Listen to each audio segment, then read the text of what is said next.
Hello and welcome to all of you in this video. आज हम chapter 4 की poem Amanda के बारे में बात करने वाले हैं।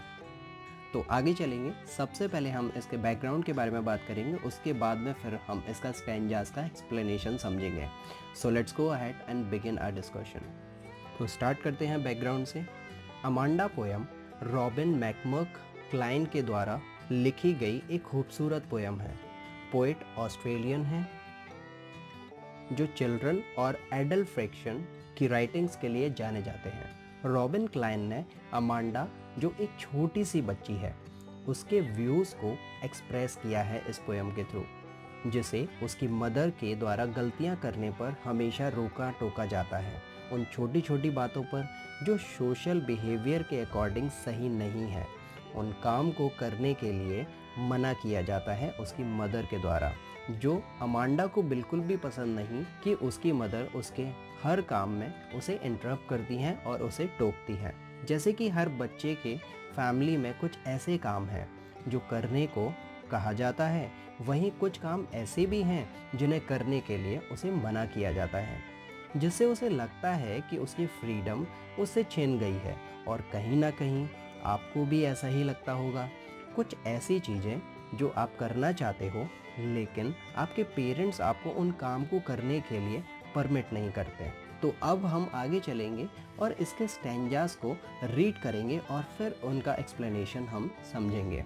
सो let's go ahead and begin with it. Stanza 1। Don't bite your nails, Amanda. Don't hunch your shoulders, Amanda. Stop that slouching and sit up straight, Amanda. Now, what does it mean? इस stanza में Amanda की mother उसे टोकती हैं कि उसे अपने nails नहीं bite करने चाहिए, क्योंकि नेल बाइटिंग को एक बैड हैबिट माना जाता है जिसे अमांडा को अवॉइड करना चाहिए।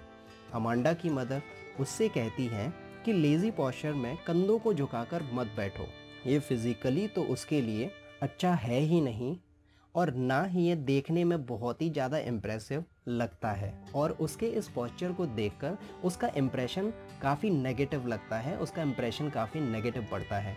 इसके वजह उसे स्ट्रेट बैठना चाहिए ताकि वो एक्टिव लगे, ताकि वो एक्टिव अपीयर हो। तो ये था अमांडा की मदर के साइड का एक्सप्लेनेशन, जो भी वो अमांडा को करने के लिए कहती हैं। अब थोड़ा सा आगे चलते हैं और देखते हैं कि उसकी मदर उसे जो भी कुछ कहती हैं, इसमें अमांडा का क्या अपना पॉइंट ऑफ व्यू है। There is a languid emerald sea where the soul inhabited in me, a moment drifting blissfully. That means अब अमांडा की मदर उसे जो कह रही हैं, उससे अमांडा को कोई फर्क ही नहीं पड़ रहा। क्यों? क्योंकि अमांडा अपने ही ख्यालों में खोई हुई है।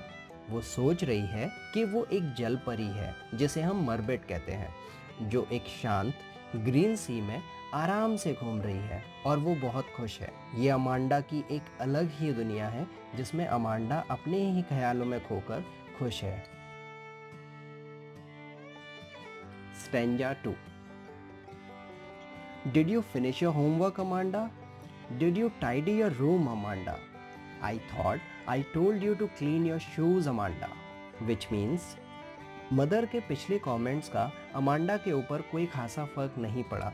तो फिर अमांडा की मदर ने उससे पूछा क्या उसका होमवर्क पूरा हुआ या फिर नहीं, उसने अपना रूम साफ किया या नहीं, और तो और अपने जूते उसने साफ करके रखे या फिर नहीं। नाउ अब देखते हैं कि इसमें अमांडा क्या सोचती है। I am an orphan roaming the street. I pattern soft dust with my hushed bare feet. The silence is golden, the freedom is sweet. लेकिन फिर से अमांडा के ऊपर मदर की बातों का कोई भी असर नहीं हुआ, और वो तो अपने ही ख्यालों में खोई हुई है। वो सोच रही है कि वो एक आज़ाद लड़की है जिसे रोकने टोकने वाला कोई भी नहीं। आराम से वो सड़क पर घूम रही है, उसने पैरों में कुछ नहीं पहना है, और रेत पर चलते हुए वो अपने फुटप्रिंट्स का पैटर्न बना रही है। ये उसके लिए काफ़ी सुकून देने वाला है, और वो अपनी फ्रीडम को पूरी तरह से एंजॉय कर रही है। Stanza 3। Don't eat that chocolate, Amanda. Remember your acne, Amanda? Will you please look at me when I'm speaking to you, Amanda? इस स्टैंजा में मदर कहती है, अमांडा चॉकलेट मत खाओ, नहीं तो तुम्हारे पिंपल्स हो जाएंगे। बार बार कहने पर जब अमांडा ध्यान नहीं देती तो मदर उसे डांट लगाती है और कहती है कि उसे उसकी बातों को ध्यान से सुनना चाहिए। तो अब इसमें अमांडा का क्या पॉइंट ऑफ व्यू है, चलिए देखते हैं।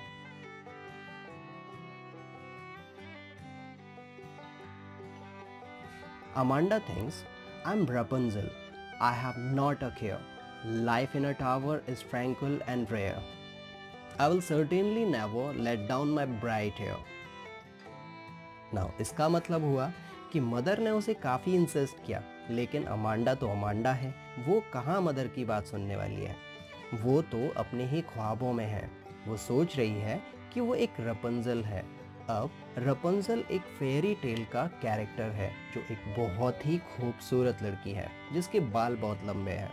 तो अमांडा अपने आप को एज रपुंज़ल इमेजिन करती है, जो एक टावर में बिना किसी डिस्टर्बेंस के, जो बहुत रेयर होता है अमांडा की लाइफ में। तो वो सुकून से उस टावर में अपनी लाइफ को जी रही है और वो अपने बालों को विंडो के बाहर नहीं डालना चाहती। क्यों? क्योंकि जिसे पकड़कर कोई भी टावर में अंदर आ सकता है और उसे डिस्टर्ब कर सकता है, और ये अमांडा नहीं चाहती। अगेन इस फेरी टेल में रपुंज़ल, जिसे एक विच कैद करके रख लेती है, विच मीन्स जादूगरनी। और जब वो विच रपुंज़ल के पास आती है तो रपुंज़ल अपने बालों को टावर से नीचे लटका देती है, जिसे पकड़कर विच टावर में चढ़ती है। तो वैसे ही अमांडा रपुंज़ल की तरह अपने बालों को बाहर डालना मीन्स अमांडा किसी को उसकी पीस को डिस्टर्ब नहीं करने देना चाहती। Stanza 4। Stop that sulking at once, Amanda. You are always so moody, Amanda. Anyone would think that I nagged at you, Amanda. Which means फिर उसकी मदर उसे एक और बार डांट लगाती है और उसे मूडी बुलाती है, जो हमेशा बैड मूड में ही रहती है। उसकी मदर उसे ऐसा करने से मना करती है, नहीं तो लोगों को ऐसा लग सकता है कि उसकी मदर उसे हमेशा रोकती टोकती रहती है। तो अब इस पर अमांडा क्या सोचती है, लेट्स सी। अब रियलिटी में ये सब जब लगातार होता ही रहता है तो इस बार अमांडा कुछ नहीं सोचती और वो सब छोड़ देती है और चुप रहती है।